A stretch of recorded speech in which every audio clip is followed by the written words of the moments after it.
Acro Sanctus Domine.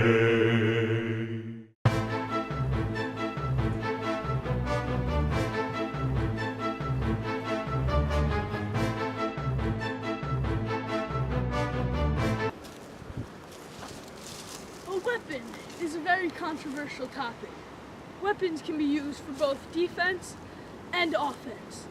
These two things combined into one item makes a weapon. Today we're going to demonstrate for you some military tactics with weapons and also how to use weapons.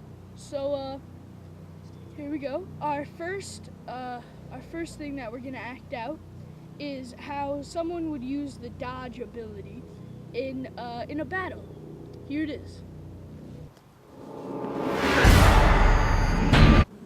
That example showed not only how dodging was very useful, but also how two-handed swords were much better than one-handed swords. Two-handed swords, you can strike an opponent from a farther distance. Also, two-handed swords are very heavy. This helped two-handed swords cut straight through bones.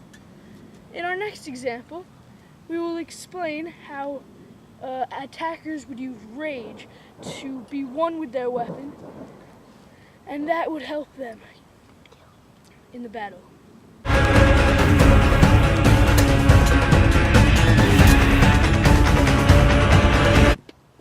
You just saw the effects of rage in a battle. Next, you're going to see some ranged attacks. Ranged attacks advance from spears and bow and arrow to the newly found crossbow, longbow, and some guns. The crossbows and the longbows were the most revolutionary weapons of the time. They could pierce straight through armor. This made armor less and less useful. Eventually, armor wasn't needed at all.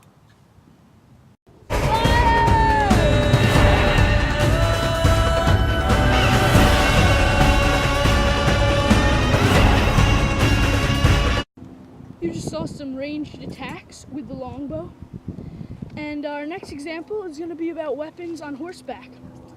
Horseback weapons were used both in competitions and in battle. A competition horseback weapon would be a lance with a blunted tip, but in battle they'd use lances with sharpened tips. Also, for a backup horseback weapon, they would use a mace. And maces are crushing weapons because they could crush right through someone's skull.